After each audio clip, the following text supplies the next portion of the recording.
ile wazo yake ya kuleta ruwaza mpya ya maendeleo ya Kenya 2060.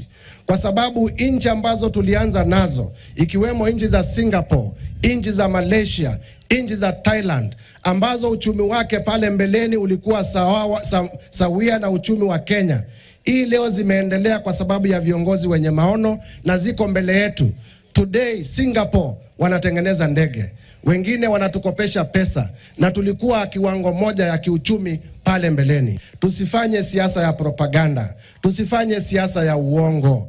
Pia vile tuachane na siasa ya vitisho. Mimi nawaomba 2027, ndugu na dada, tujitokeze, tupige kura ya kidemokrasia, tuondoe kasumba ya petition ili tusipoteze wakati. Tukimaliza kura, watu waanze kazi mara moja, tuepukane na petition.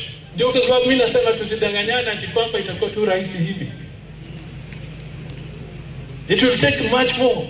Na ukatae usikatae, lazima utekeleze kwa njia ya kikatiba. Tuangalie experience ya our leaders. Ule kiongozi wa kwanza kwa jamii ya Mluhya kwenda kwa debe ya president alikuwa anaitwa Michael kijana wa Malu, akaanguka. Kiongozi ya pili kwenda kwa hiyo kiti alikuwa anaitwa Wycliffe Musalia Mudavadi. Si Musalia Mudavadi alisema 2013 president. Ule mwenye amejaribu na ule mwenye ajaribu gani mwenye yuko mbele? Si Musalia ndio yuko mbele?